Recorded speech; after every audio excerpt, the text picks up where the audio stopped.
और उसके बाद लीजिए पेपर हाथ में, जो पेपर आपके पास दिए गए ये पेपर।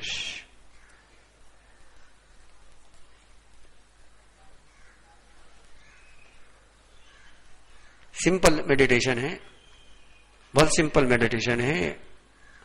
और बिल्कुल आपकी जितनी भी धारणाएं हैं कि मन स्थिर नहीं होता है, मन शांत नहीं होता है,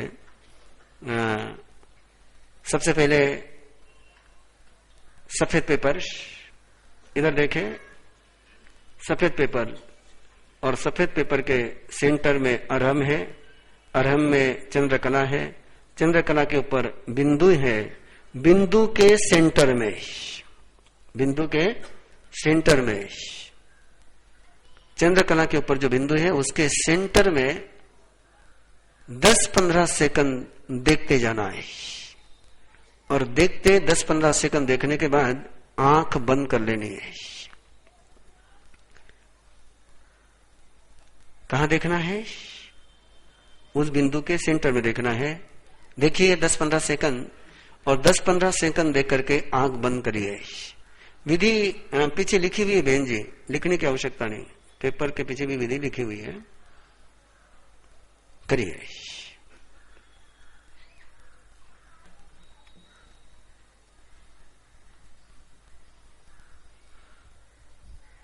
जैसे ही 10-15 सेकंड देकर के आप आंख बंद करते हैं, वैसे आपके बंद आंखों के सामने जो पिक्चर आपने देखा हुआ है वो उभर करके आता है, ब्राइट रूप में, प्रकाश रूप में, बिना कल्पना के वो उभर करके आता है।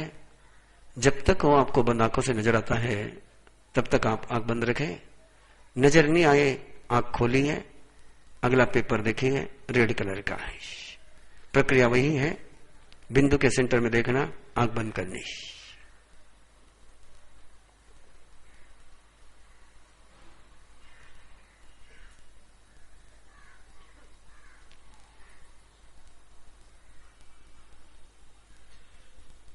जब तक नजर आता है तब तक आंख बंद रखनी, नजर नहीं आए आंख खोल देनी। तीसरा पेपर येलो कलर का, सेम प्रोसेस, वही सेंटर में देखना, 10-15 सेकंड, आंख बंद करनी।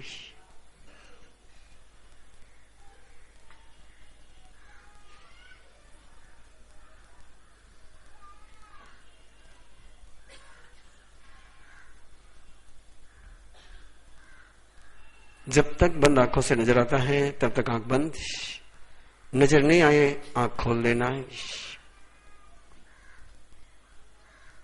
पांचवा पेपर, चौथा पेपर ग्रीन कलर का,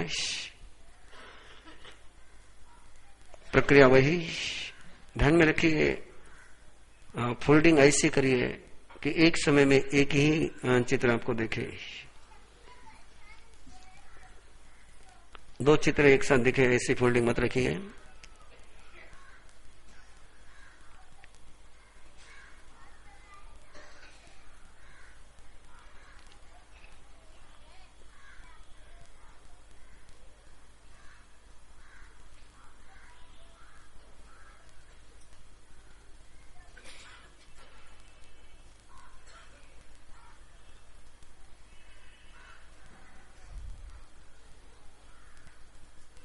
नहीं दिखे आंख खोलिए, और आखिरी पेपर ब्लू कलर का, वही बिंदु के सेंटर में देख करके आंख बंद करनी है।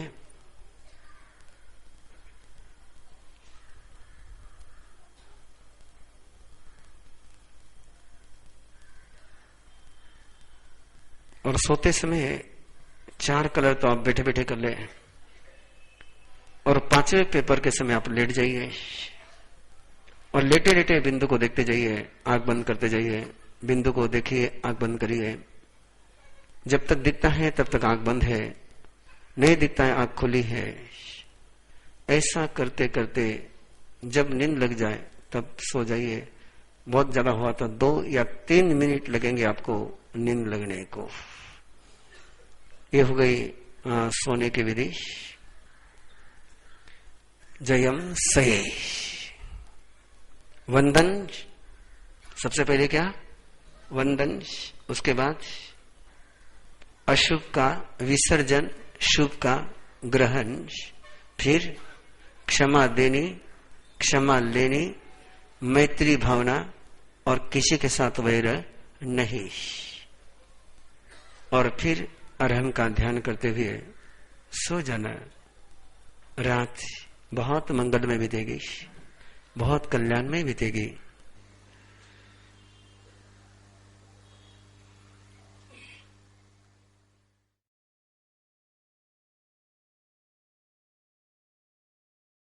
सुबह जब जागरण आ जाए, जब नींद पूरी हो जाए,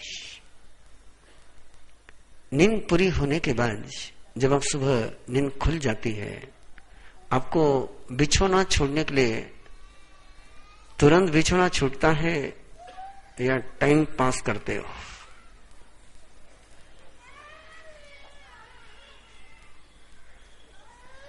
टाइम पास करते हैं कि तुरंत बिछौना छोड़ दे। 2 मिनट, 5 मिनट, 7 मिनट, 10 मिनट की नींद खुलते ही बिछौना छूटता है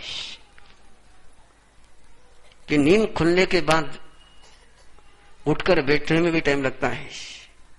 नींद खुलने के बाद जब तक नींद आती है तब तक आप आराम से सो, मेरी कोई मना नहीं। आप, मैं नहीं कह रहा आपको 6 बजे उठो, 5 बजे उठो। जब नींद खुल जाती है और नींद खुलने के बाद आप जो आलस में पड़े रहते हैं, सुस्ती में, आप सुस्ती किसका कैरेक्टर है वापस दोहराने का मत लगाओ मुझे, है ना? किसका कैरेक्टर है? गधे का कैरेक्टर है। और यदि आप दिन की शुरुआत ही गधे के कैरेक्टर से करोगे तो दिन भर किसका कैरेक्टर फॉलो करोगे? क्या विचार है आपका? आपका विचार क्या है? शेर बनने का विचार है, गधा बन करके जीने का विचार है? तो फिर सुस्ती का दामन क्यों सुबह सुबह पकड़ते हो? जैसे नींद खुल जाए या तो जम करके हंसी जम करके, कोई टेंशन मत रखिए। शायद हो सकता है कि दोनों ही यहां पर होंगे तो कोई एक दूसरे को गलत समझने का सवाल नहीं उठेगा, और कोई सिंगल पर्सन आया होगा तो कह करके सोइए कि मैं सुबह हंसूंगा, कुछ समझ मत लेना। आपको टेंशन किस बात का है? केवल आपको टेंशन किस बात का है कि आपको हंसता हुआ देख करके घर वालों को हंसी आएगी, टेंशन आएगा कि रात को तो अच्छे सोए थे, सुबह क्या हो गया? क्या जमाना आया, रोने वाले को सयाना समझता है, हंसने वाले को पागल समझता है। तो बिल्कुल आराम से, और यदि किसी प्रकार की झिझक आती है हंसने में तो तेजी से श्वासोच्छ्वास करिए, स्पीडली श्वासोच्छ्वास करिए, लेटे लेटे। जब तक आपका शरीर पूरा रक्त संचार नहीं होता है, आपका टेम्परेचर बॉडी का नॉर्मल नहीं होता है, क्योंकि नींद मिनिमम टेम्परेचर में आती है और जागरण के लिए बॉडी का टेम्परेचर बढ़ना जरूरी होता है। तो वो बढ़ाने की प्रोसेस, या तो आप हंसे या क्या करें, श्वास तेजी से ले, और श्वास तेजी से लेने के बाद जब लगे कि आपको अब मैं फ्रेश उठ सकता हूं, उस समय उठिए। वो बेमन से जबरदस्ती कर करके मत उठिए, शरीर को तैयार करके उठिए, तैयार करके उठिए, विदाउट प्रिपरेशन के मत उठिए। बिना तवा तपाए रोटी तवे पर मत डालिए। रोटी डालने के बाद तवा तपाओगे तो बढ़िया होगा ना। ठंडे तवे पर रोटी डाली और फिर तवे को गर्म किया तो रोटी बिल्कुल अच्छी तरह से नीचे उतर जाएगी ना। नहीं, है ना? करते क्या है आप?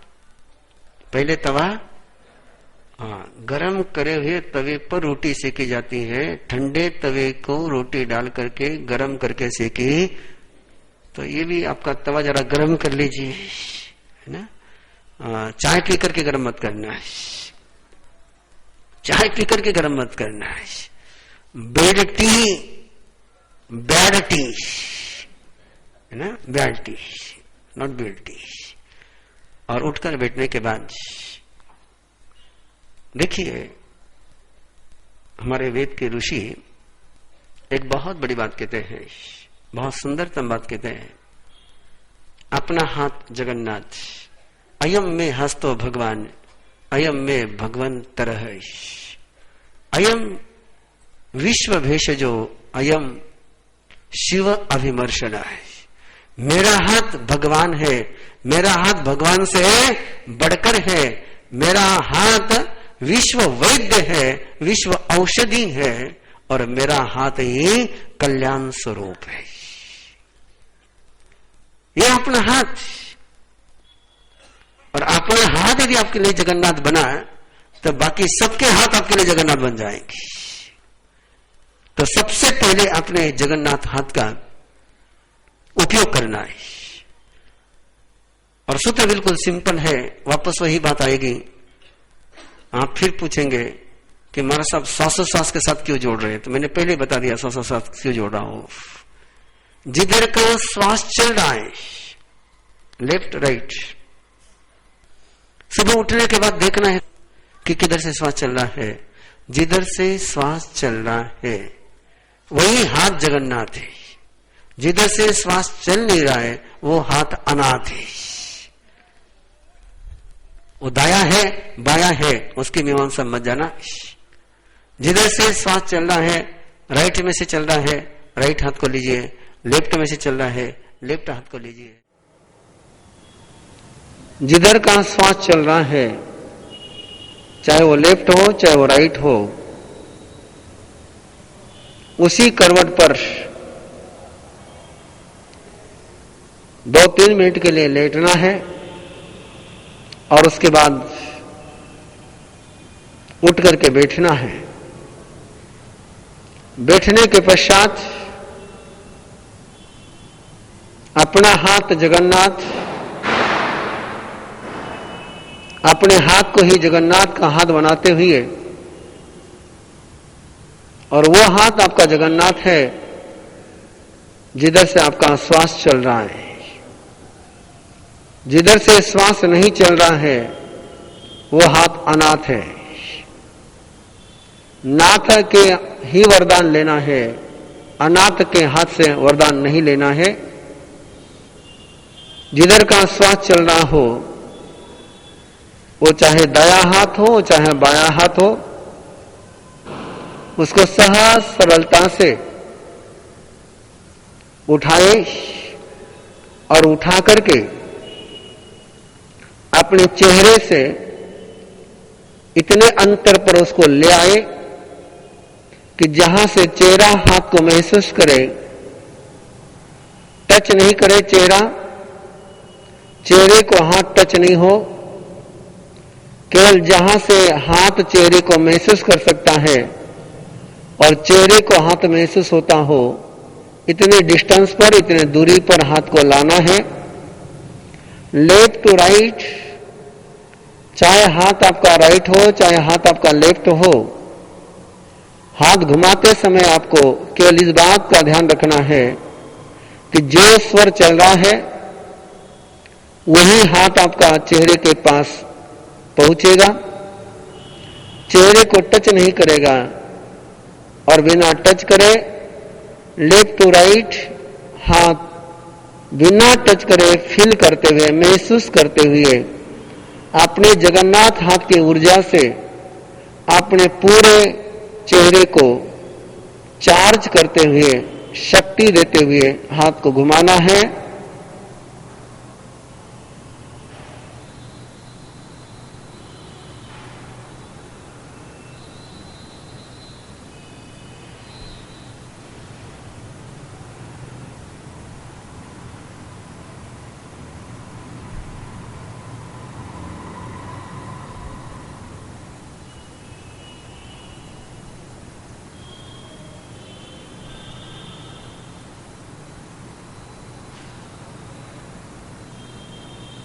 घुमाते समय आपको हाथ और ऊर्जा का प्रवाह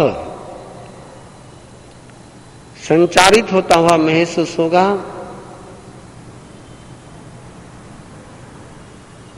यदि राइट हैंड से आप करते हैं तो इस तरीके से, लेफ्ट हैंड से यदि आपका श्वास चल रहा है तो लेफ्ट हैंड से भी आपको ऐसे ही हाथ घुमाना है। जिधर से श्वास चल रहा है वही हाथ आपको घुमाना है, लेकिन हाथ जब भी घूमेगा लेफ्ट टू राइट ही उसका सर्कल राउंड बनेगा।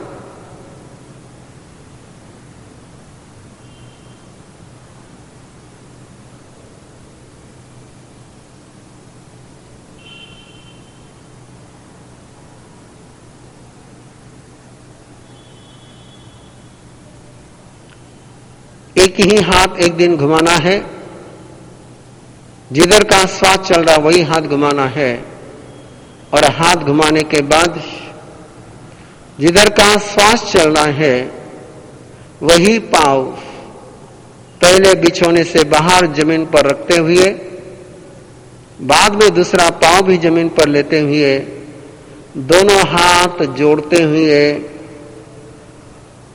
सिद्धा सिद्धिं मम दिशन्तु, सिद्धा सिद्धिं मम दिशन्तु, सिद्धा सिद्धिं मम दिशन्तु का स्मरण करते हुए अपने दिनचर्या का नूतन भाग्य सूर्योदय करते हुए उसी के प्रकाश में आपके जीवन की यात्रा मंगल हो, इस भावों के साथ शुभ जागरण। जो सिद्ध पुरुष हो गए वो मुझे सिद्धि का वरदान दे। जितने सफल हो गए वो मुझे क्या दे? सफलता का वरदान दे। ये सुबह की जागरण की विधि निद्रा की हो गई, जागरण की हो गई।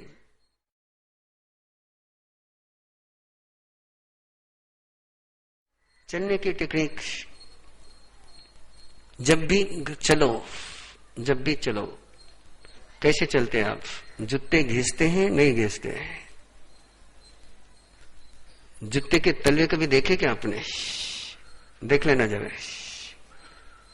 धरती के साथ सहयोग करते हुए चलते हो या धरती के साथ संघर्ष करते हुए चलते हो? और सहयोग होगा तो जूते कभी नहीं घिसेंगे। और जूते के तलवे घिस रहे, इसका मतलब आप धरती के साथ क्या कर रहे हैं? संघर्ष कर रहे हैं। चलते समय आस्था के साथ चलते हो, श्रद्धा के साथ चलते हो कि मन में संशय लेकर के चलते हो? गाड़ी मिलेगी ही इस भावना के साथ चलते हो? मिलीला नहीं मिलीला, कई हुईला मालूम नहीं। डबल माइंडेड बन करके चलते हो, सिंगल माइंड बन करके चलते हो? किसी काम के लिए जब चलते हो तो काम होगा ही, इस आस्था के साथ चलते हो? कई मालूम जाए तो रिया है, काम हुईला कि नहीं हुईला मालूम नहीं। किस भावना से चलते हो?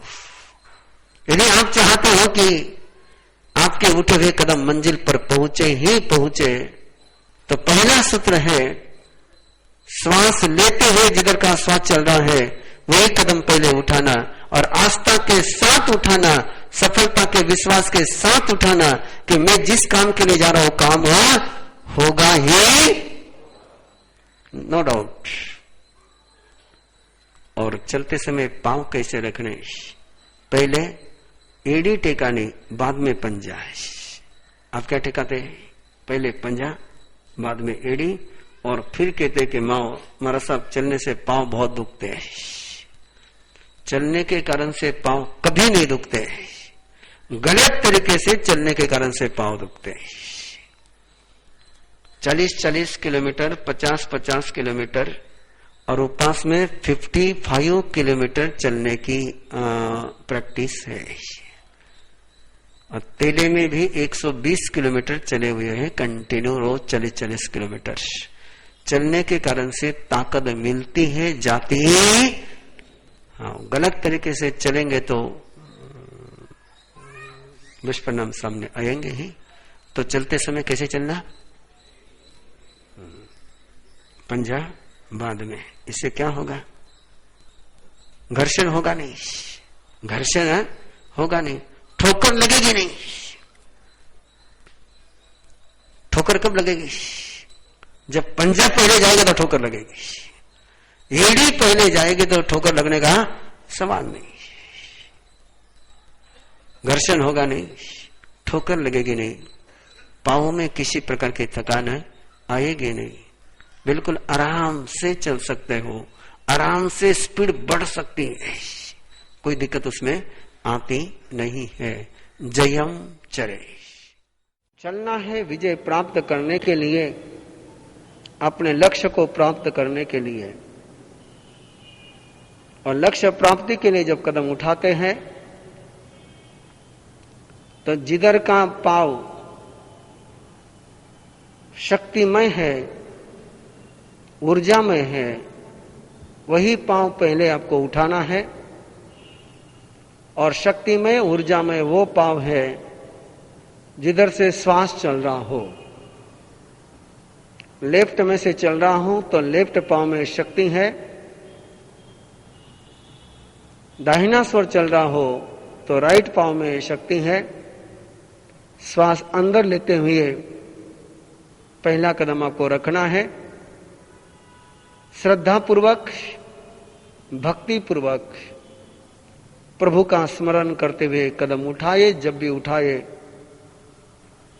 जब चलते हैं धरती के साथ सहयोग करते हुए चलना है, धरती का सहयोग लेते हुए चलना है, संघर्ष नहीं करना है। चलने से शक्ति की प्राप्ति होती है। यदि प्रभु द्वारा बताई हुई विधि के अनुसार चले तो चलने में थकान नहीं आती, ऊर्जा प्राप्त होती है।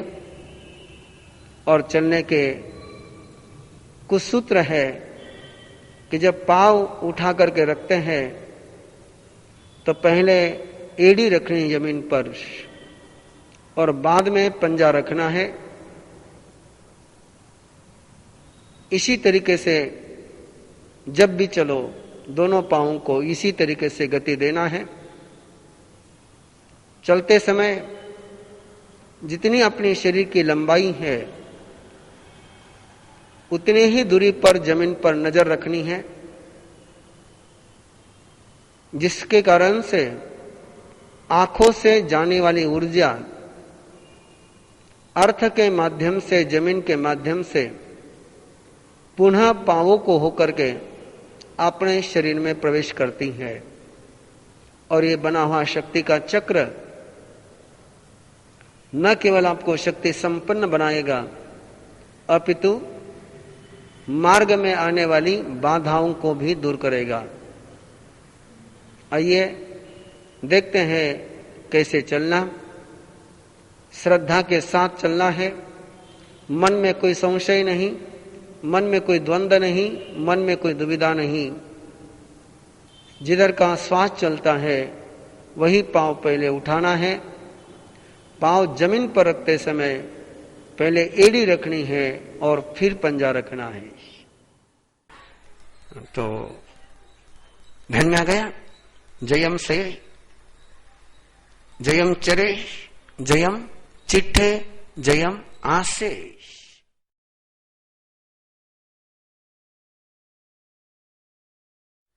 जयम भासे। कैसे बोले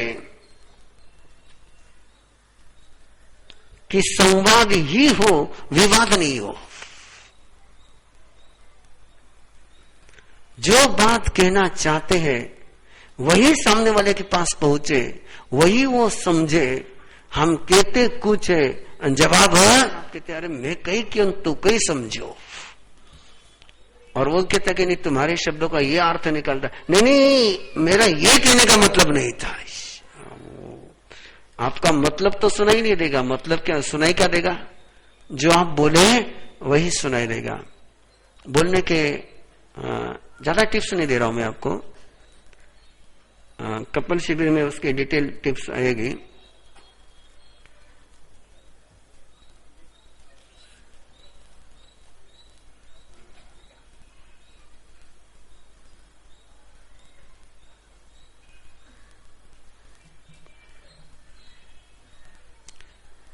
जो भी क्रियाएं यहां बताई जा रही हैं भाई बहनों के लिए, दोनों के लिए बताई जा रही हैं।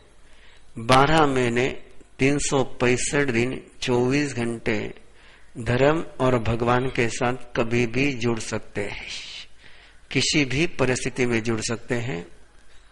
ऐसी कोई स्थिति नहीं है, ऐसी कोई परिस्थिति नहीं कि जिस समय अपन भगवान के साथ नहीं जुड़ सकते। इसलिए ध्यान हो, वंदन हो, मैत्री भावना हो, ये किसके साथ जुड़ने की विधियां हैं? ये कोई शरीर की बात है, ये किसकी बात है? केवल आत्मा की बात है। और आपा सो परमात्मा है। ये उत्तर इसलिए है कि बहनों ने पूछा है कि उन 3 दिनों में क्या करना। उन 3 दिनों में और अच्छी तरह से धर्माराधना करनी है ना। ठीक है, मंदिर में नहीं जाना है, मत जाइए। शास्त्र को हाथ नहीं लगाना, मत लगाइए। लेकिन भावों से परमात्मा के साथ जुड़ने के लिए किस समय में मना है? उसके लिए कोई मना नहीं। बाकी जो परंपरा है उसके विषय में मैं कोई चर्चा कर करके नया बखेड़ा खड़ा नहीं करना चाहता हूं कि अपन शिविर लेने के लिए आए, बखेड़ा खड़ा करने के लिए नहीं आया है। इतना सा संकेत के साथ उस उत्तर को वही रोक रहा हूं। जयम भाषे और भाषण के संवाद को लेकर के, क्योंकि पूरा क्लास तो होगा नहीं, केवल टिप्स देता जा रहा हूं, संकेत करता जा रहा हूं। बोलते समय सुन करके बोले, बिना सुने कभी न बोले। कान खुला रख करके बोले, कान बंद रख करके कभी न बोले। सोचा जाने कल्याणम, बोल करके कल्याण को जानेंगे ऐसा नहीं कहा, सुन करके जानेंगे। इसलिए बोलने के पहले सुनना बहुत जरूरी है। दूसरी बात, आप गुस्सा करें, मेरी मना नहीं। आप लड़े, मेरी मना नहीं। जिसको आपको जो सुनाना है आप सुनाए, मेरी मना नहीं। मेरा केवल इतना ही आग्रह है, जिसको आप सुना रहे हैं उसके अलावा दूसरे के कान पर आपका शब्द नहीं जाना चाहिए।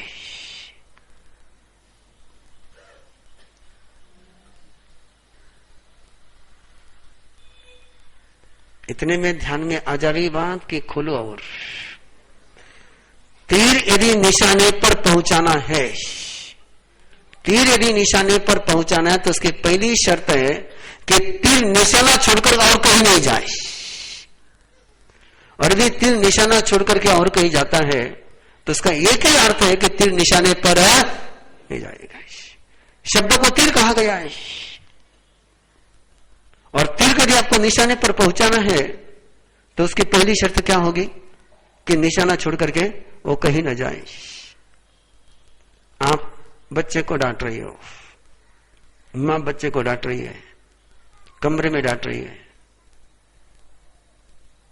और इतने जोर से डांट रही है कि बच्चे के दादाजी सुन रहे, दादाजी सुन रहे हैं। और फिर दादाजी दादाजी वहां आते हैं, फिर मम्मी को डांटते हैं, और जब मम्मी को डांटते तो बच्चा खुश हो जाता है, और मम्मी कहती तो टपकते हैं बीच में। लेकिन जरा मुझे एक बात का जवाब दीजिए, वो टपके कि आपने उनको बुलाया है? आप यदि अपने बच्चे को इतने धीरे बोलते हैं कि वो क्या बोल रहे हैं आप, वो दादा दादी को सुनाई नहीं देता, तो दादा दादी बीच में आते क्या है? तो आपने बुलाया उनको, और आपके बुलाने पर वो नहीं आए, इतना बड़ा आपके इनविटेशन का इंसल्ट वो कैसे कर सकते हैं? टीम ने आपको बुलाया, आप आए, आपने उनके इनविटेशन का सम्मान किया। आप जोर से बोलते हैं, आप क्या कर रहे हैं? इनविटेशन दे रहे हैं। और यदि आप धीरे बोले तो बात कहां पहुंचेगी? जिसके पास पहुंचा नहीं उसी के पास पहुंचेगी। और जोर से बोलेंगे तो बात कहां पहुंचेगी? जिसके पास नहीं पहुंचनी उसके पास पहुंचेगी। उससे आपका प्रॉब्लम सॉल्व होगा कि प्रॉब्लम बढ़ेगा? तो बोलने का पहला सूत्र क्या है? सुनना। दूसरा सूत्र क्या है? इतना धीमे बोलना कि जिससे बात कर रहे दूसरे को सुनाई न दे। इतना सा नेम यदि बेने निभा ले तो व्याख्यान में क्या शांति बनी रहती, पूछो ही मत। जिसके साथ बात करनी करो, तीसरे को पता नहीं चलनी चाहिए। और मैं देखता हूं कई बार, सुनता हूं कई बार कि लोग मोबाइल पर बात करते हैं, इतनी जोर से बोलते हैं कि मानो उनकी डायरेक्ट आवाज वहां पहुंचने वाली है। वो बिल्कुल माइक पास में रखा हुआ है।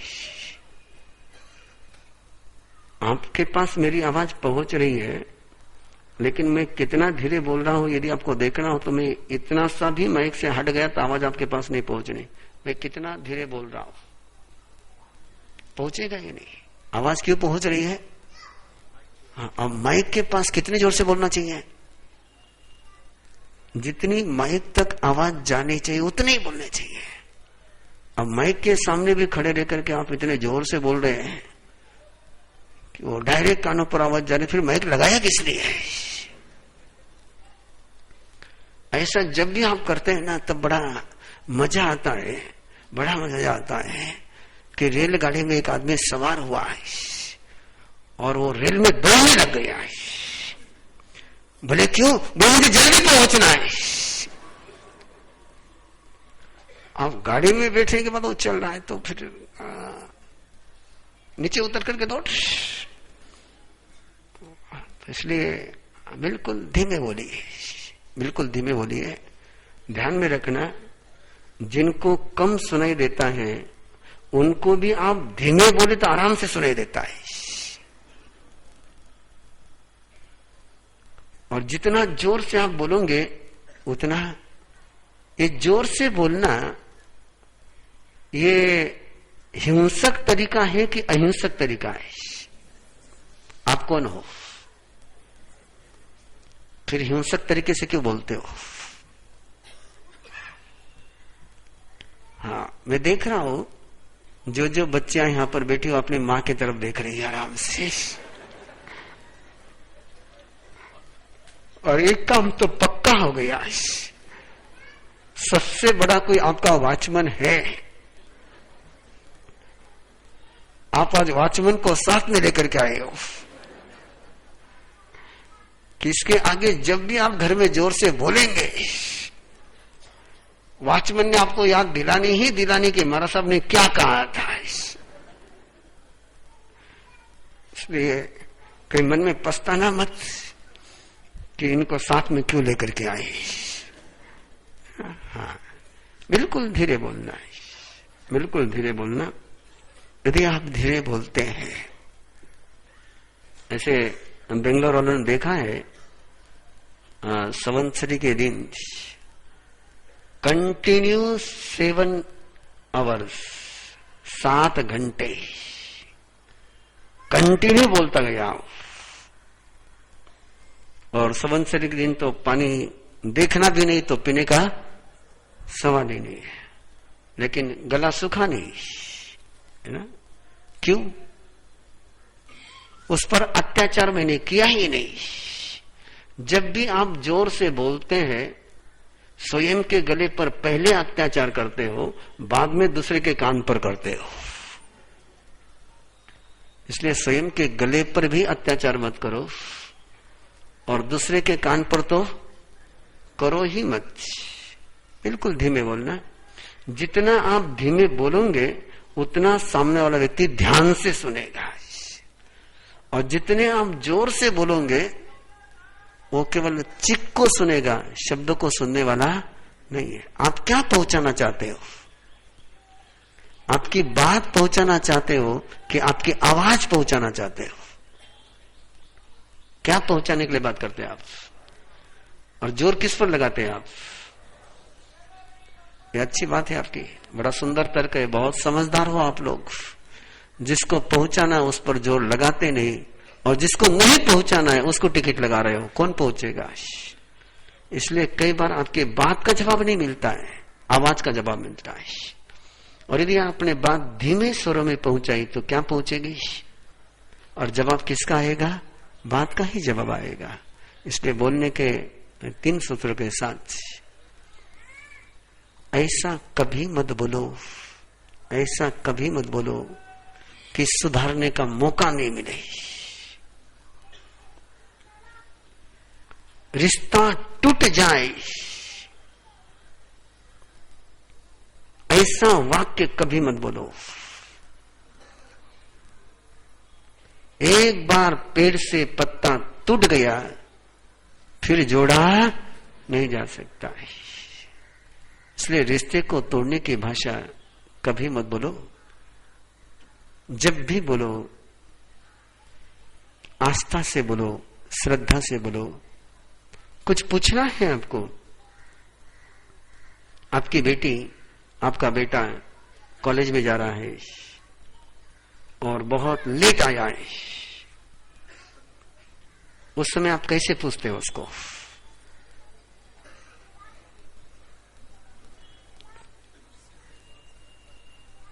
प्रतिवादी के वकील बन करके पूछते हो या मां बाप बन करके पूछते हो?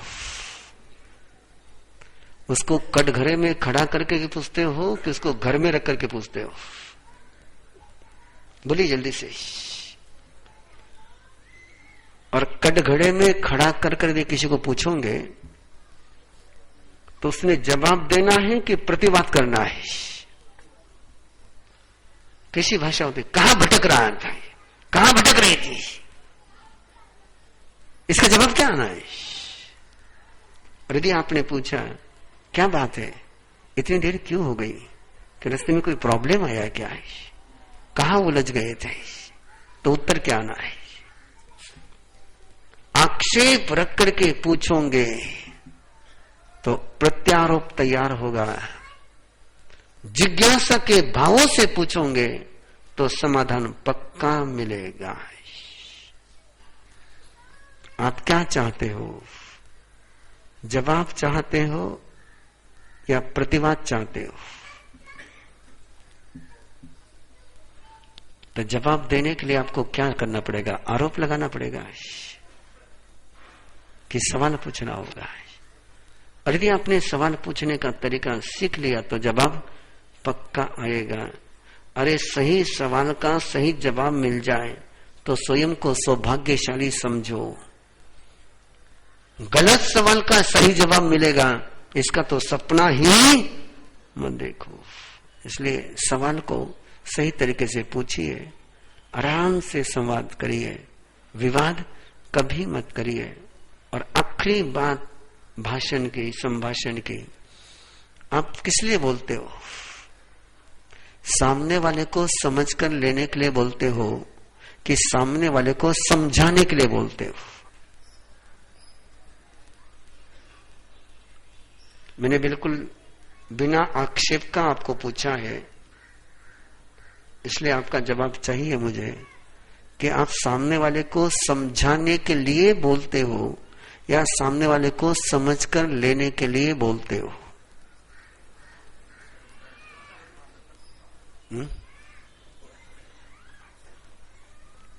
कबूल करना भारी जा रहा है। 99% हर व्यक्ति दूसरे को समझाने के लिए बोलता है। किस लिए बोलता है?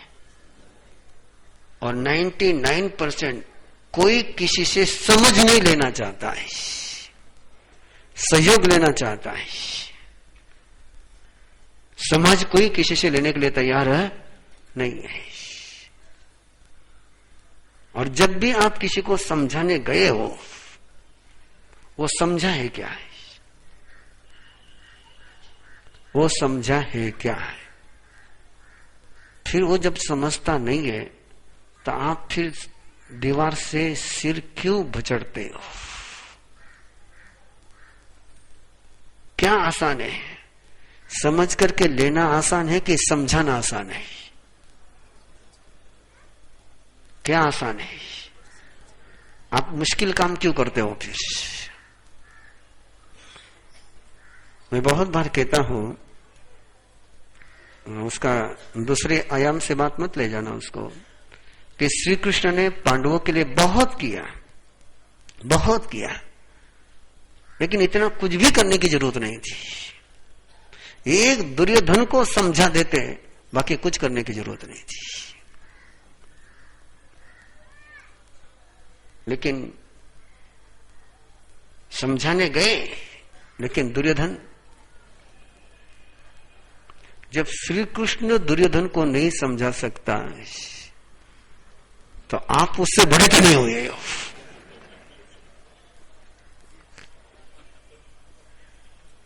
समझाना किसको चाहिए? अर्जुन मिल जाए तो समझाना चाहिए। अर्जुन मिल जाए तो फिर गीता का मजा है। दुर्योधन के सामने गीता का क्या मजा है? आप किसको गीता सुनाते हो? अर्जुन को कि दुर्योधन को? तो जरा गीता सुनाते समय ध्यान में रखना है, आप भले ही श्री कृष्ण हो, लेकिन सामने वाला अर्जुन है कि नहीं जरूर देख लेना है ना। सामने भी अर्जुन नहीं हो तो समझाने की कोशिश है। कोई दुर्योधन तो नहीं बैठा नहीं यहाँ पर, नहीं तो मुझे आएगी मारा साहब आप किसको समझा रहे हो। मैं तो इस उम्मीद के साथ बात कर रहा हूं कि यहां सारे कौन हैं? अर्जुन। मैं श्री कृष्ण हूं या नहीं हूं, लेकिन आए हुए सारे अर्जुन है। तो इसलिए समझ करके लेने के बोलना, समझाने के मूड में कभी नहीं रहना। ध्यान में आ गया? जयम भाषे। और एक छोटा सा मंत्र है, एक छोटा सा मंत्र है। जब भी बोलना शुरू करो, जब भी बोलना शुरू करो, पहले मन में एक बार नमः स्वाहा, क्या बोलना है? नमः स्वाहा। नमः ये शब्द भी बोलना, इसका भाव भी ध्यान में रखना। नमः का अर्थ होता है मैं आदर करता हूं, स्वाहा का अर्थ होता है मैं छोड़ता हूं, मेरे सारे आग्रह में छोड़ता हूं। इन दो भूमि अंकों के साथ यदि आप बातचीत करोगे तो बोलने का आनंद आपको भी आएगा, सुनने का आनंद सुनने वाले को भी आएगा। जयम भुंजे।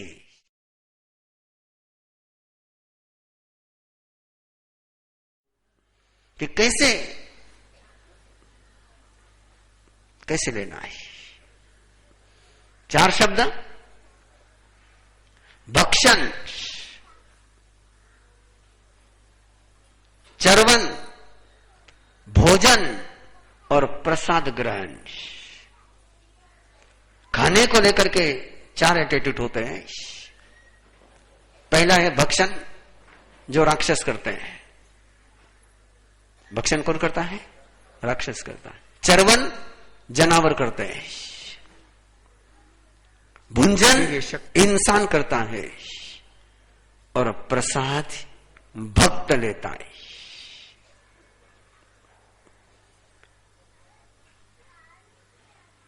पहली तीन बातें तुम्हारे जीवन में किसी शिखर पर तुमको नहीं ले जा सकती हैं। तुम्हें भी जिंदगी के शिखर पर पहुंचना है और आहार करते करते शिखर पर पहुंचना है। तो अपने आहार को प्रसाद बनाओ।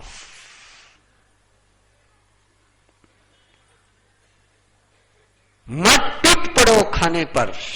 जब भी टूट पड़ते हो भक्षण होता है। मत पशु के समान चरते रहो। जब भी चरते हो जानवर बनते हो। मत प्रभु के भक्ति के बिना, करुणा के बिना, संयम के बिना आहार ग्रहण कभी मत करो। वो तुम्हारे तन को तो ताकत दे देगा, लेकिन तुम्हारे मन को बीमार कर जाएगा। याद करो उस मीराबाई को, याद करो उस मीराबाई को जिसको ठाकुर जी ने जहर का प्याला दिया था। ठाकुर जी ने जहर का प्याला दिया था, लेकिन उसने अमरूद पिया था। असर जहर का नहीं हुआ, असर अमरूद का हुआ है। ये केवल इंसान ही कर सकता है। ये केवल इंसान ही कर सकता है कि उसको जहर मिलेगा तो भी उसको क्या बना सकता है? अमरूद बना सकता है। सामने वाले ने क्या देना इस पर आपका कंट्रोल नहीं, मेरा कंट्रोल नहीं है। सामने वाला कुछ भी दे सकता है, जैसी उसकी लायकी होगी वही वो देगा। लेकिन जो उसने दिया है वही आपने खाना है, ये सोच क्यों रखते हो? पशु होता है जो दिया जाता है वो खाता है। पशु होता है जो मिलता है उसको खाता है। इंसान जैसा मिलता है वैसा नहीं खाता है। इंसान तो जो भी मिलता है उसको सुधार करके ही खाता है, उसको संस्कार से ही खाता है। जैसे तुमने पदार्थ पर संस्कार करना सीख लिया, वैसे उस पदार्थ की ऊर्जा पर भी संस्कार करना सीख लो। जिंदगी में कभी विषाद नहीं आएगा, कभी डिप्रेशन नहीं आएगा, कभी असंयम की बात नहीं आएगी। परमात्मा भोजन के 6 वरदान बताते हैं। कितने वरदान? 6 वरदान। भोजन को यदि प्रसाद बनाया तो जिंदगी में पेन किलर लेने की आवश्यकता नहीं पड़ेगी। परमात्मा का विधान है, मेरा नहीं है। उत्तराध्ययन सूत्र का विधान है, वे अनवेया वच्चे अठाए संजम अठाए तपनवती आए छठ पुनः धम्म चिंतये। बहुत अनूठे बंधु, परमात्मा बहुत अनूठे, इतने अद्भुत है, इतने अद्भुत है कि जब भी उनके पास, उनके पर सोच पर जाता हूं तो लगता है कि सच प्रभु ये आप ही दे सकते हैं और कोई नहीं दे सकता है। भोजन, और भोजन को यदि आपने प्रसाद बनाया तो ना तन में कभी पीड़ा होगी, ना मन में कभी पीड़ा होगी, वेदना समाप्त हो जाएगी। वे या बच्चे दूसरे का दुख दूर करने का सामर्थ्य आएगा। वेया बच्चे का अर्थ क्या है? वेया बच्चे का अर्थ सेवा नहीं है, वेया बच्चे का अर्थ नर्सिंग नहीं है। यह वेया बच्चे का अर्थ है कि दूसरे का दुख दूर करने की शक्ति जिसमें होती है उसको वयावृत्ति कहते हैं। और वयावृत्ति करने वाला ही तीर्थंकर नाम कर्म का बंध कर सकता है। इरियट था ये। भोजन को यदि तुमने प्रसाद बनाया तो निरंतर प्रगति ही करते जाओगे, निरंतर प्रोग्रेस ही होगी, कभी भी अधोगति हो नहीं सकती है। इरियट था ये। और ताजुब की बात जो आप सोच नहीं सकते, भोजन को यदि अपने प्रसाद बनाया तो सेल्फ कंट्रोल की पावर आप में आएगी। कंट्रोलिंग पावर, संयम, आपके मन पर, आपके तन पर, आपके प्राणों पर, आपके जीवन पर संयम यदि कहीं से आ सकता है तो बखान से नहीं आ सकता है, स्वाध्याय से नहीं आ सकता है, समझने से नहीं आ सकता है। संयम यदि कहीं से आ सकता है तो भोजन को यदि आपने प्रसाद बनाया तो संयम आएगा। कई व्यक्ति आपने देखे होंगे कि जिनकी मेडिकल रिपोर्ट बिल्कुल नॉर्मल है, सारी रिपोर्ट नॉर्मल है, लेकिन आदमी बीमार है। क्यों? उसके प्राण शरीर में बीमारी है, उसके इस शरीर में नहीं है। सप्त धातु के शरीर में कोई बीमारी नहीं है, उसकी बीमारी कहां पर है? प्राण शरीर में है। भोजन को यदि तुमने प्रसाद बनाया तो प्रभु फरमाते हैं कि तुम्हारा प्राण शरीर स्वस्थ हो जाएगा। और शिखर वरदान देते प्रभु भोजन को प्रसाद बनाने का, कि भोजन को यदि तुमने प्रसाद बनाया तो तुम्हारे अंदर कभी भी कर्म चिंतन नहीं चलेगा, धर्म चिंतन ही चलेगा। कभी तुम्हारे अंदर राग द्वेष की भावनाएं उभर करके नहीं आएगी। धम्म चिंतय, लेकिन भोजन को प्रसाद बनाना होगा। अभी नाश्ते के लिए जाना है आपको, तो मैं चाहता हूं कि आप वहां आज नाश्ता नहीं करें। क्या ले? प्रसाद ले। क्या ले? प्रसाद ले। और प्रसाद के केवल 4 कैरेक्टर अभी दे रहा हूं, बाकी बात बाद में करूंगा। 4 कैरेक्टर है उसके प्रसाद के, बाकी कैरेक्टर मैं बाद में दूंगा। पहला प्रसाद का कैरेक्टर है कि प्रसाद भगवान का वरदान समझ करके ग्रहण किया जाता है। प्रसाद कैसे लेते हैं? भगवान का वरदान है, पदार्थ नहीं है, मटेरियल नहीं है। वो क्या है? परमात्मा का ब्लेसिंग है, परमात्मा का ग्रेस है, परमात्मा की कृपा है। ये परमात्मा की कृपा से मुझे मिला है, ये भाव और परमात्मा का स्मरण करते हुए प्रसाद का दूसरा कैरेक्टर, प्रसाद पर कोई कमेंट्स नहीं होती है। होती है क्या? प्रसाद पर कमेंट्स भोजन पर हो सकती है, प्रसाद पर कमेंट्स नो कमेंट्स। जैसा भी है प्रसाद है, इसलिए नो कमेंट्स। तीसरा सूत्र है प्रसाद की डिमांड नहीं होती है। डिमांड होती है, दिया लिया, इतना ही क्यों दिया और दे, नहीं, जितना दिया उतना पर्याप्त है। प्रसाद का चौथा कैरेक्टर है प्रसाद कभी भी भरपेट नहीं खाया जाता है। भोजन ओवर स्टमक खाया जाता है। भोजन कैसे खाते हैं? हाँ, पेट भरने के बाद भी भोजन है। हाँ, यदि आप पेट भरने के बाद खाना चालू नहीं रखोगे तो फिर हॉस्पिटल कैसे चलेंगे? ओबेसिटी का प्रॉब्लम आएगा कैसे? लेकिन प्रसाद भरपेट नहीं खाया जाता, प्रसाद थोड़ा सा ही खाया जाता है। प्रसाद को झूठा नहीं छोड़ा जाता है, प्रसाद का एक कण भी नीचे नहीं गिरने दिया जाता है। और प्रसाद यदि नीचे गिरा तो प्रभु की वरदान मिट्टी में चले गए। एक प्रसाद के कैरेक्टर है, प्रसाद ग्रहण करते समय कंटिन्यू किसके साथ बात रहेगी? परमात्मा के साथ। प्रसाद के समय में और किसी के साथ कनेक्शन है नहीं, नहीं तो अरे तू कठिया, तू भी आयो कि तू भी आई कहीं, हो गया काम से। और भगवान को ये करे तो भी वो नहीं आयो कि वो क्यों नहीं आयो। प्रसाद के समय में कोई पंचायत मत करना, प्रसाद के समय में इधर उधर देखना ही मत। किधर देखना है? केवल प्रसाद लेने के पहले बोलने का वो मंत्र है, स्टिकर पर वो मंत्र है, क्षुधा शमन सेवा हो।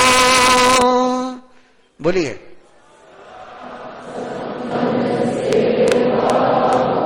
गति संयम मंगलकारी,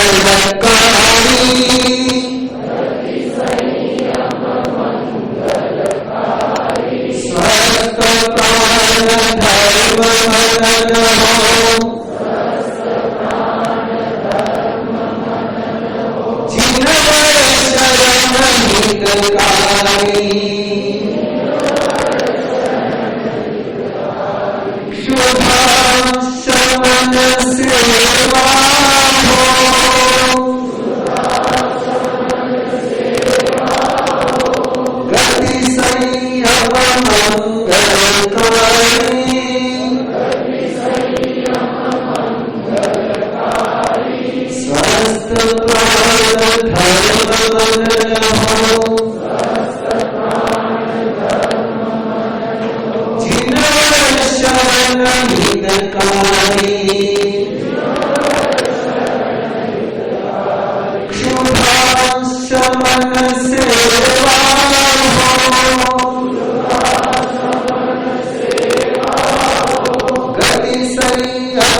कम सुनने में आनंद आता है कि ज्यादा सुनने में आनंद आता है?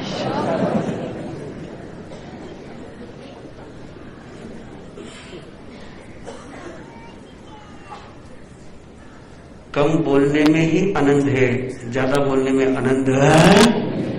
कम खाने में ही आनंद है, ज्यादा खाने में। अब कम खाने की मैंने तो पहले नेम लेकर के बैठा हूं कि आपको उपदेश नहीं देना है। गम खाने की बात तो मैंने कर नहीं ली आपको, और मैंने गम खाए बिना आपको जीने नहीं देना है। गम खाने के लिए कहना नहीं है और गम खाए बिना देना नहीं है। तो कितने आनंद से आपने लिया। जैसा खावे अन्न वैसा होवे मन। रोज आप लेते हो, कहां लेते हो? थिएटर में लेते हो या घर मंदिर में लेते हो? प्रसाद कहां मिलेगा आपको? रोज कहां लेते हो आप? पूछू क्या इधर? टीवी के सामने बैठ करके लेते हो, टीवी देखते हुए लेते हो, या टीवी बंद कर करके लेते हो?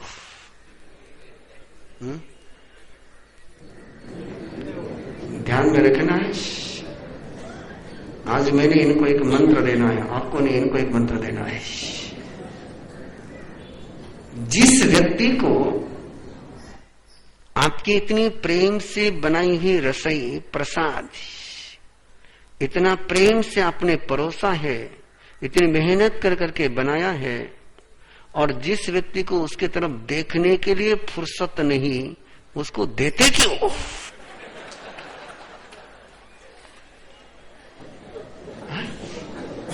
इतना बड़ा इंसल्ट।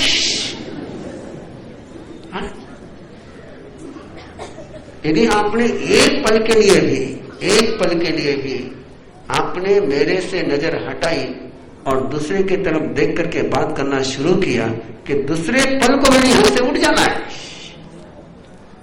कि जिसको मैं परोस रहा हूं उसकी कीमत नहीं है, उसको मैं क्यों परोसूं? क्यों अपमान करा दोगे? तो ध्यान में रखना, इंसल्ट अपने करा के मत लेना है, बिल्कुल आराम से कहना है, प्रेम से कहना है।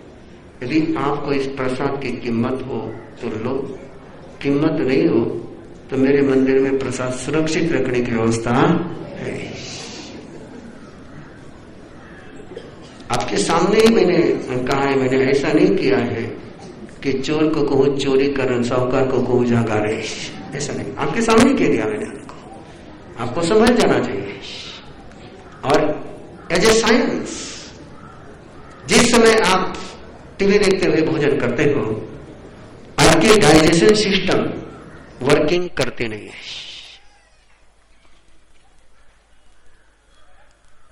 कोई ऑर्डर आपके ब्रेन से आहार संस्था को, पाचन संस्था को जाते नहीं है। सारी ऑर्डर कहां जाती है?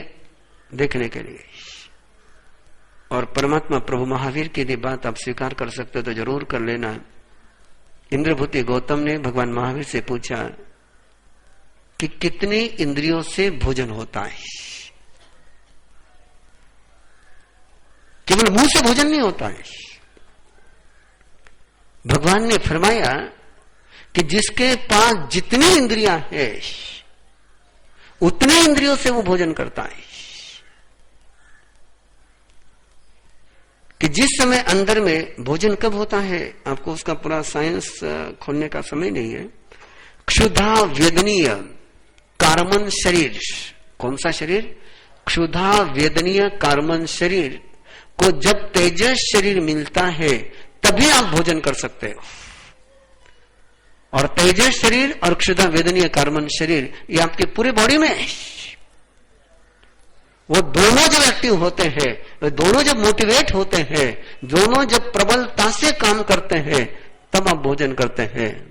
और उस समय में पांचों ही ऑर्गन्स और मन केवल ग्रहण में लगे रहते हैं। उस समय आप टीवी देखते नहीं है, टीवी खाते हो। टीवी सुनते नहीं हो, कानों से भी क्या करते हो? खाते हो। इसलिए टीवी देखने की मना नहीं मेरी, टीवी खाने की मना है। मना किसकी है? टीवी खाने की मना है। मैं सोचता हूं बहुत बार कि इस सदी का सबसे बड़ा यदि दुर्भाग्य कोई है, सबसे बड़ा दुर्भाग्य कोई है, मनोरंजन पहले भी था, थिएटर पहले भी थे, नृत्य पहले भी होता था, संगीत पहले भी होते थे, ड्रामा पहले भी होता था, लेकिन इसका सेंटर घर नहीं होता था।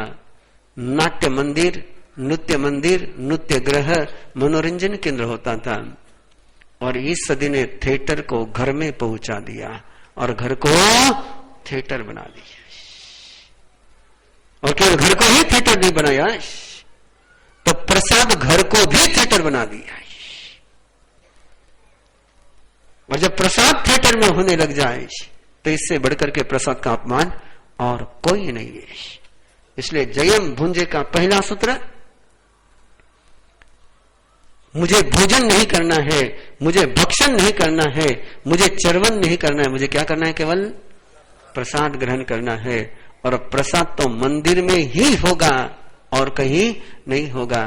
और प्रसाद के कैरेक्टर में आपको पहले दे चुका हूं, मंत्र भी आपके पास पहुंच चुका है। जो आप प्रसाद से चाहोगे वो आपको मिल जाएगा।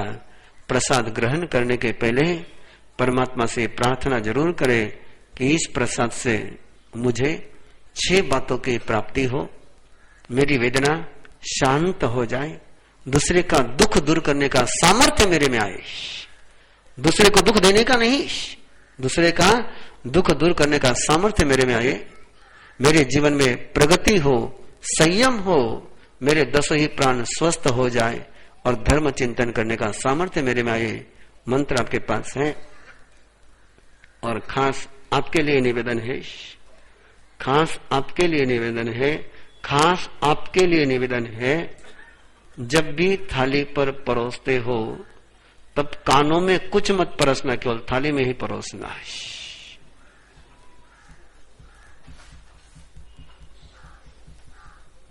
ध्यान में आई की बात कि खोलू क्या? हाँ, देखो कितनी मस्ती से करे खोलो।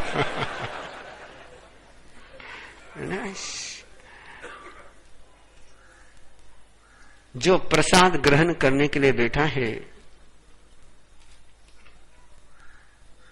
वो आपका भक्त है, वो भगवान है। भक्त भी और भगवान भी है। और प्रसाद ग्रहण करते समय चाहे वो बच्चा हो, चाहे सास हो, चाहे ससुर हो, चाहे पति हो, चाहे दिरानी हो, चाहे जिठानी हो, ये कोई भी नहीं है। वो कौन है? केवल परमात्मा है। हर आत्मा में परमात्मा है। और जो प्रसाद ग्रहण करा वो परमात्मा है। और परमात्मा को आप प्रसाद समर्पित कर रहे हैं तो प्रसाद समर्पित करते समय शिकायत समर्पित मत करिए, कंप्लेंट समर्पित मत करिए, ताना मत दीजिए, टॉन्ट मत कसिए, शिकायत मत करते, यो नहीं करिए, वो नहीं करिए, यो नहीं करिए, वो नहीं करिए, तुम पढ़ाई नहीं करिए, कुछ मत बोलिए। जब भी आप इन बातों का प्रयोग करोगे उस समय उसका मन प्रसन्न होगा या दुखी होगा। और दुखी मन से भी वो ग्रहण करेगा तो उसका दुख ही मजबूत होगा, सुख मजबूत होने वाला नहीं है। मत करिए, कभी मत करिए, भूल करके भी मत करिए। जो थाली पर बैठा है वो आपको वरदान देने के लिए बैठा है, वो खुश होकर के उठेगा, वरदान ही मिलेंगे। और रसोई घर को मंदिर बनाए, वो कार्यक्रम जिन बहनों ने किया है वो कार्यक्रम तो मैं अभी यहां कर नहीं सकता हूं कि वो 3 घंटे का कार्यक्रम है। लेकिन इतना जरूर कहना चाहता हूं कि जब भी क्या है आपके यहां पर, चौका है, रसोई घर है या किच किच किच किच किचन है, क्या है? मैं सब्जेक्ट को ले नहीं रहा हूं आज, और डिमांड आ चुकी है लेकिन टाइम नहीं है। जब भी रसोई घर में प्रवेश करो उसी आस्था के साथ प्रवेश करो जिस आस्था के साथ तुम मंदिर में प्रवेश करती हो। उसी आस्था के साथ वहां कदम धरो जिस आस्था से तुम अपने गुरुओं को वंदन करते हो। जो भी बनाओ वो न बेटे के लिए बनाओ, न बेटी के लिए बनाओ, न सास के लिए बनाओ, न ससुर के लिए बनाओ, न पति के लिए बनाओ। जो भी बनाओ किसके लिए बनाओ? भगवान के लिए बनाओ। भगवान के लिए बनाओगी, भगवान की भावनाओं से बनाओगी तो खाने वाला भगवान ही बनेगा। सबसे बड़ा सौभाग्य तुम्हें मिला है, जो सौभाग्य किसी को नहीं मिला है। तुम्हें अन्नपूर्णा देवी कहा गया है, तुम दुखपूर्णा देवी मत बनना। ये तुम्हारे हाथ में है कि घर को स्वस्थ रखना, घर को मंगल बनाना, और रसोई घर के हाथ में है। खाना परोसते समय बहुत मंगल भावों के साथ। और दूसरा अगला संकेत है, जब सामने वाला कह दे कि पर्याप्त है, उस समय कभी मत कहना कि 2 कोर और ले लो।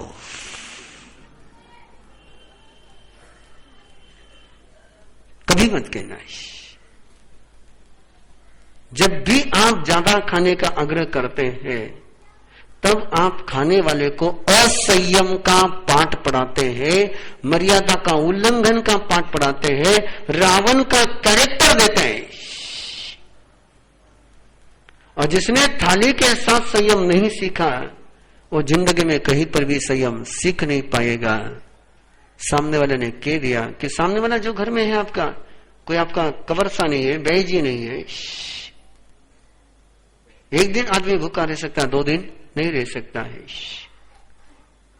मेरा तो सौभाग्य है कि मुझे ऐसे पिता मिले कि जो बार बार मुझे थाली पर कहते थे कि 2 कोर कम खा। मुझे कभी 2 कोर ज्यादा खाने के लिए नहीं कहा। और यदि आप ये करोगे तो मुझे इनको कोई पचकान देने की जरूरत नहीं पड़ेगी। जब थाली में असंयम आ गया, आवश्यकता न होते हुए भी खाने का कैरेक्टर चला गया, तो फिर ये गुटखा भी खाएंगे और बहुत कुछ पी जाएंगे। क्योंकि पाठ किसने पढ़ाया है कि जरूरत नहीं तब भी खा ले। और यदि आपने कहा कि जरूरत से कम ले ले तो कभी गलत रास्ते पर नहीं जाएंगे। इसलिए आपसे निवेदन है कि थाली पर संयम का पाठ दे, असंयम का पाठ न दे। न देखिए गुलाबचंद सा आए हैं और मैंने उनको सुनना है, आपने भी सुनना है, मैंने भी सुनना है। मेरी बहुत दिनों की भावना है कि 5 मिनट सुनना है, और इसलिए मैं विषय को जल्दी से पूरा कर रहा हूं। भोजन प्रसाद ग्रहण होने के बाद एक मंत्र आपने बोलना है, अरुग्ग बोहि लाभम समाहि वरम उत्तमम दिन। तो लिखा हुआ है, अरुग्ग बोलिए, बोहि लाभम, जो मैंने आहार ग्रहण किया है, जो प्रसाद मैंने ग्रहण किया है, उससे मुझे आरोग्य की प्राप्ति हो, समझदारी आ जाए और प्रसन्नता आ जाए। झूठा कभी मत छोड़ना, झूठा कभी मत छोड़ना। झूठा छोड़ने वाला अनर्थ करता है, झूठा करने छोड़ने वाला मानवता पर कलंक लगाता है। बनाने वाले ने खाने के लिए बनाया है, कचरा बनाने के लिए नहीं बनाया है। कई इंसान दाने दाने के लिए तरसते हैं, और ऐसे समय आप झूठा छोड़ करके यदि दाने को आप कचरा बनाते हो तो इससे बढ़कर के दानवता का काम और कोई नहीं हो सकता है, कोई नहीं हो सकता है। इसलिए दाने को जब बर्बाद करते हैं आप, एक किसान की मेहनत को बर्बाद करते हैं, रसोई करने वाले की मेहनत को बर्बाद करते हैं। और सबसे बड़ी बात है कि जिसने परोसा है उसकी भावनाओं को पैरों तले रौंदते हो।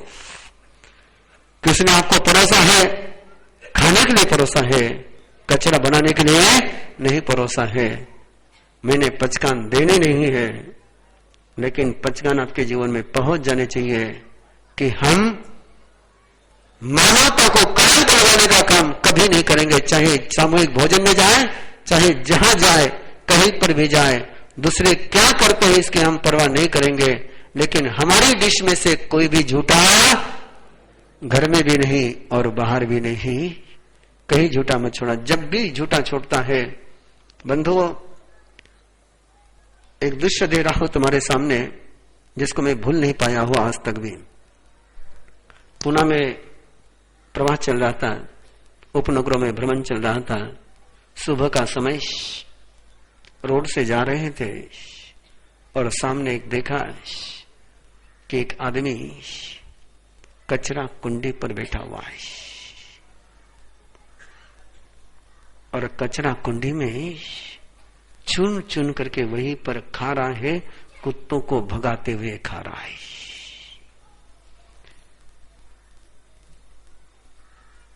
ये उन लोगों के अय्याशी के परिणाम है कि जो थाली में झूठा छोड़ करके चले जाते हैं।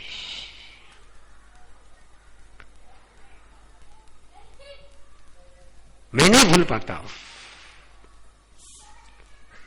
और जब भी तुम्हारा झूठा छोड़ने का मन हो तब इस दृश्य को जरूर याद कर लेना कि तुमने जो झूठा छोड़ा है वो किसी कचरा कुंडी में गया है और कोई इंसान उसको चुप करके खा रहा है। किसी को खिलाना हो तो सीधा खिलाओ। इसलिए कभी झूठा मत छोड़ना। और एक छोटा सा यदि नेम आपने ले लिया कि जब तक नमो अरिहंतानम नहीं बोलता हूं तब तक के पचकान। कब तक के पचकान? नमो अरिहंतानम नहीं बोलता हूं तब तक के पचकान। यदि अंगूठी का प्रयोग करो तो और बढ़िया, नहीं करो तो नमो अरिहंतानम, जब तक नहीं बोलता हूं तब तक के पचकान। यदि आपने इतना छोटा सा सूत्र अपना लिया तो रोज के कम से कम 21 घंटे का आपका तप हो जाएगा। 3 घंटे ले रहा हूं खाने पीने के लिए, कितने खाए पे होंगे आप लोग? लगता नहीं 3 घंटे का टाइम, लेकिन फिर भी इतना सा नियम निभाएंगे। जयम चरे जयम चिट्ठे जयम आसे जयम से जयम भुंजंतो भासंतो पावकम्मम न बंधई। और पाप कर्म का निगेटिव एनर्जी का यदि स्टोर नहीं होगा, क्रिएशन नहीं होगा, कलेक्शन नहीं होगा तो जीवन में कभी दुख नहीं आएगा। इतना ही इस सारे शिविर का उद्देश्य था। प्रैक्टिकल आप करेंगे तो निश्चित रूप से 24 घंटे के अंदर रिजल्ट लोगे। कितने घंटे के अंदर? यदि आज आपने नींद की विधि अपनाई है तब आज ही रात की आपके नींद का कैरेक्टर चेंज हो ही जाना है। आज खाओ न कल पेट भरेगा, ये सूत्र भगवान महावीर का नहीं है। आज खाया तो पेट आज ही भरेगा।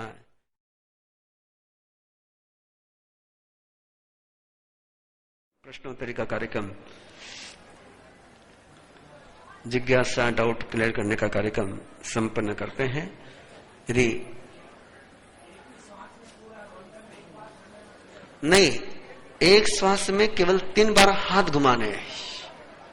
श्वास लेते हुए 3 बार हाथ घुमाने हैं, श्वास छोड़ते हुए 3 बार।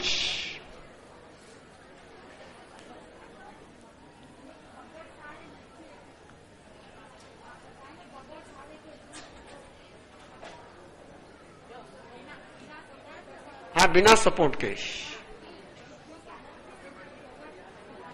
आराम से घुटने का प्रॉब्लम, सारे प्रॉब्लम आराम से सॉल्व हो जाएंगे। आप करते जाइए।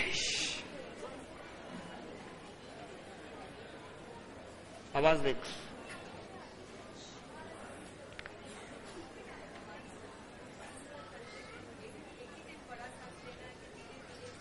नहीं, श्वास लेते जाना है, हाथ घुमाते जाना है।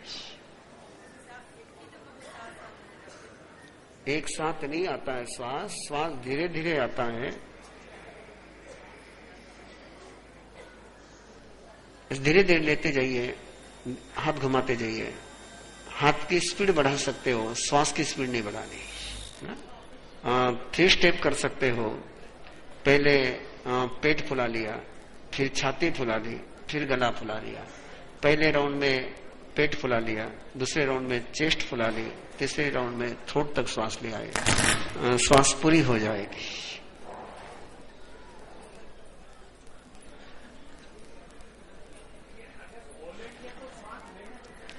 बोलना नहीं है, बोलना नहीं है। यदि उच्चारण करेंगे तो श्वास बाहर ही जाएगी, अंदर नहीं आएगी।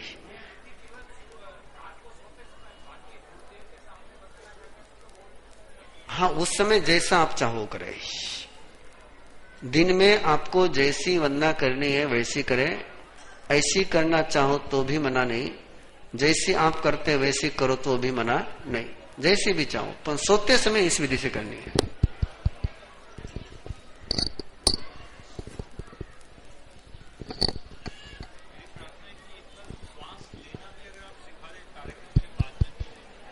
चलेगा,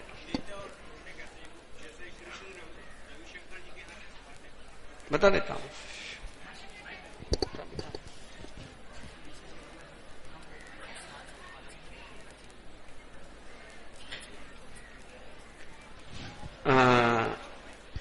एक प्रश्न आया है कि हमने श्वास पर क्यों एकाग्र चित्त करना चाहिए। मैंने श्वास को एकाग्र करने के लिए नहीं कहा है, केवल ध्यान में रखिए। हाँ, जो भी यहां बैठे हैं, अच्छा सवाल है और उस सवाल का जवाब आप सबके काम में आएगा। क्यों वंदना को श्वासोच्छ्वास के साथ जोड़ा गया है। आगे भी जितनी भी प्रक्रिया आएगी, क्या पहले आवाज कम कर, आगे भी जितनी प्रक्रिया आएगी उसमें ब्रीदिंग का सूत्र कंटिन्यू रहने वाला है। मैत्री भावना में भी, जागरण में भी, चलने में भी, उठने में भी, बैठने में भी, हर जगह मैंने श्वास का सूत्र जोड़ रखा है। क्यों जोड़ा है उसका कारण समझ लेना कि अपने 10 प्राण है, 5 इंद्रियों के 5 प्राण, मन प्राण, वचन प्राण, काया प्राण, श्वासोच्छ्वास प्राण और आयुष्य बल प्राण, ये 10 प्राण है। ये 10 प्राण सेपरेट नहीं है, इनमें कोई डिवाइडेशन नहीं है, ये यूनिटी इनकी है। एक प्राण का जो कैरेक्टर होता है वही 9 प्राणों का कैरेक्टर होता है।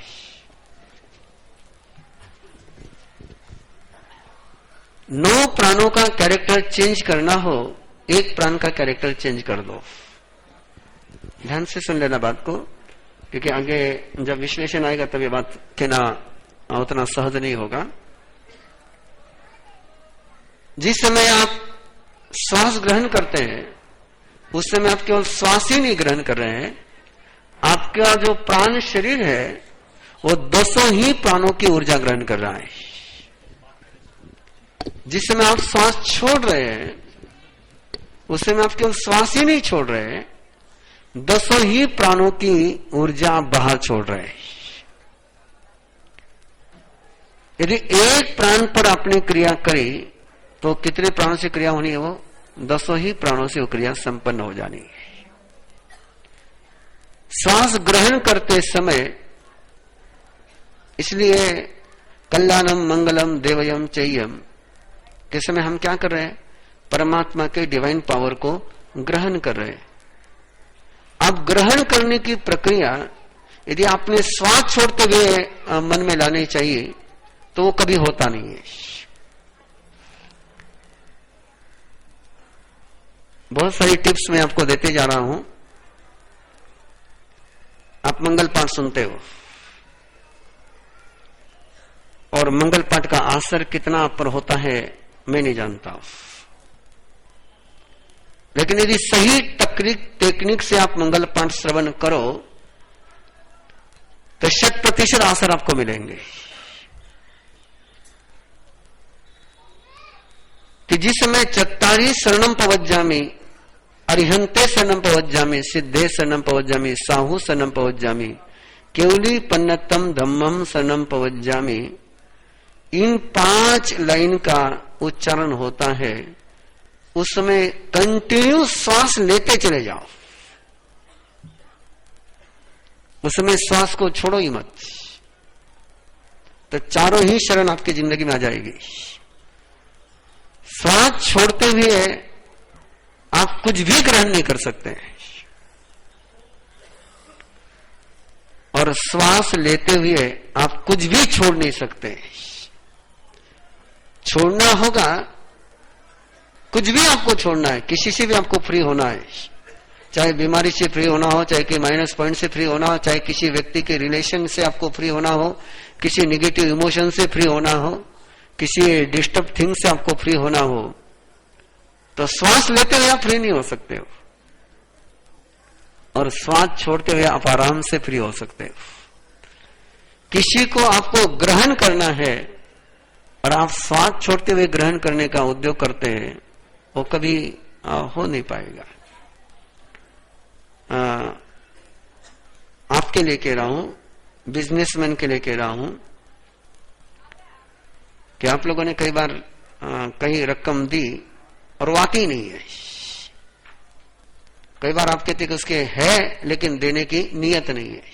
नहीं, यदि परमात्मा प्रभु महावीर से पूछोगे तो उसका केवल एक ही उत्तर मिलेगा आपको कि देते समय अपने सही तरीके से दी नहीं, आने के रास्ते बंद कर दिया आपने। रकम यदि आपको वापस चाहिए तो श्वास लेते हुए रकम देनी चाहिए। आपने श्वास छोड़ते हुए रकम दी है, वो चले गई, वो वापस आने वाली नहीं है, वो वापस आने ही वाली नहीं है। कि श्वास छोड़ते हुए आपने कोई भी वस्तु दी, इसका मतलब क्या है, वो चले गई। कई बार इनका होता है कि कई वस्तु रखते हैं और भूल जाते हैं, फिर वो याद ही नहीं आती कहां रखी। खोजते खोजते खोजते खोजते परेशान हो जाते हैं, सारा घर ढूंढ लेते हैं, लेकिन वहां हाथ जाता ही नहीं है जहां वस्तु रखी है। उसका सूत्र केवल इतना ही है, श्वास छोड़ते हुए आपने वस्तु रखी है, वो गुम हो गई। इसलिए क्योंकि श्वास का सूत्र जो है ग्रहण का और छोड़ने का, वो बहुत लंबा है, बहुत लंबा है। इसलिए आशीर्वाद लेने हो तो कब लेने चाहिए? श्वास लेते हुए। किसी वस्तु का त्याग करना हो तो कब करना चाहिए? श्वास छोड़ते हुए। किसी वस्तु को स्टोर करना हो, श्वास रोक करके स्टोर कर सकते हैं। श्वास लेते हुए भी स्टोर नहीं कर सकते हो, श्वास छोड़ते हुए भी स्टोर नहीं कर सकते हो। श्वास अंदर लेकर के अपने रोकी है तो ही वस्तु रुकेगी। जरा देखिए, यदि आपको याद आता हो तो दुख के समय, जब भी आपके जीवन में दुख आता है, तब अननोइंगली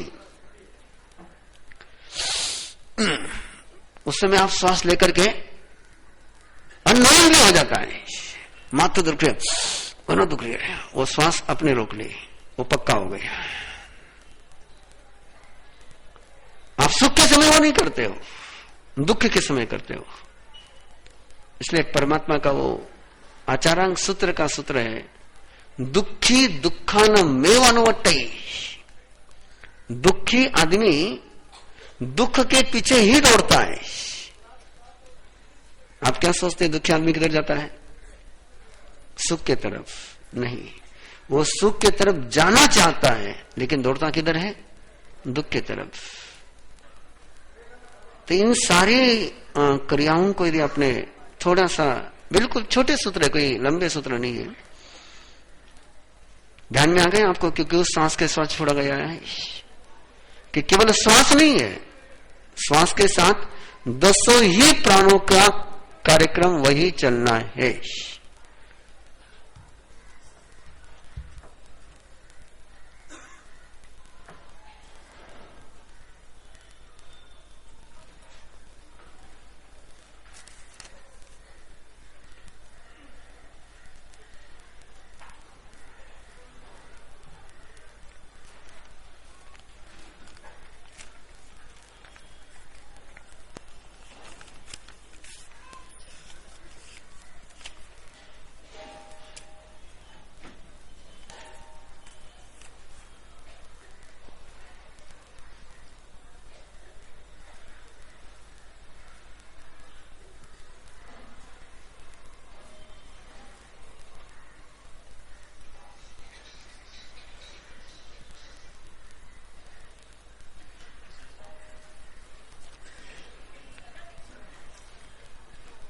ऐसे प्रश्न आया है, लेकिन इसका उत्तर मैं अभी नहीं दूंगा।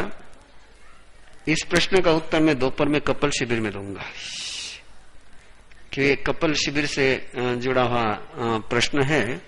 प्रश्न में आपको सबको सुना देता हूं तो थोड़ा आपको मजा आ जाएगा।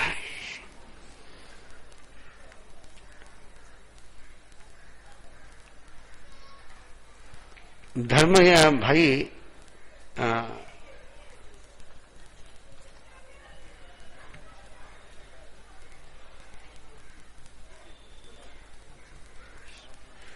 धर्म भाई यानी नॉट रियल ब्रदर्स। अब धर्म भाई बनाते हैं ना, उसका मीनिंग क्या होता है कि वो जन्म से भाई नहीं है, रियल नहीं है, आर्टिफिशियल है। धर्म पिता यानी नॉट रियल फादर्स, धर्म बहन यानी नॉट रियल सिस्टर्स। जरा संभल करके सुनना, आगे बड़ा गजब का विषय है, समझ में आ गया होगा आपके। फिर जो 7 फेरे लेती है और जन्म जन्म का साथ निभाने के लिए अपना घर छोड़ करके पराये घर को अपना करने आती है, उसको, उस पत्नी को धर्म पत्नी क्यों कहा जाता है? क्या वो भी रियल वाइफ नहीं है?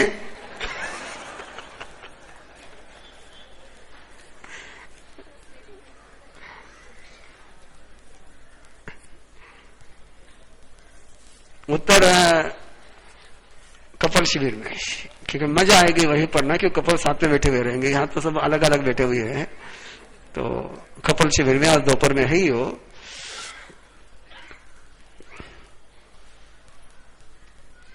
नींद ज्यादा आए तो भी इस क्रिया से फायदा होता है क्या? देखिए,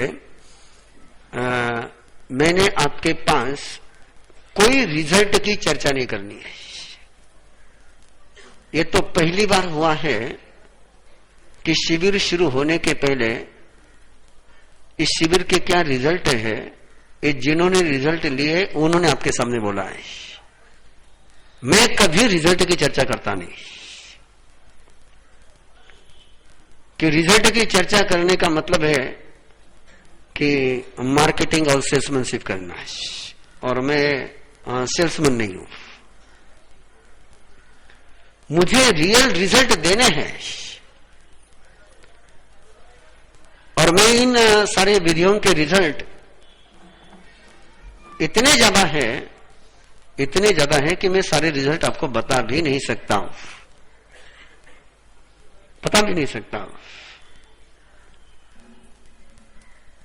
क्योंकि परमात्मा ने तो एक शब्द में बता दिया ना कि पाप कर्मम न बंधई, पाप कर्म का बंध नहीं होता है। और पाप कर्म का बंध नहीं हुआ, इसका मतलब निगेटिव एनर्जी कलेक्ट नहीं हुई, निगेटिव एनर्जी स्टोर नहीं हुई, निगेटिव एनर्जी का बैंड नहीं आया। दुख आएगा कहां से? दुख कैसे आएगा? यदि आप नेगेटिव एनर्जी कलेक्ट करते हैं, क्रिएट करते हैं, स्प्रेड करते हैं, स्टोर करते हैं, तो दुख होगा। सारी समस्याओं का जन्म किसमें से होता है? उसी में से होता है। तो आपका नींद का प्रॉब्लम है कि आपका जागरण का प्रॉब्लम है कि आपका किसका प्रॉब्लम है, उसकी आप चिंता छोड़िए। जब परमात्मा ने यह फरमाया है कि इन 6 क्रियाओं को सही तरीके से करने वाले व्यक्ति के जीवन में नेगेटिव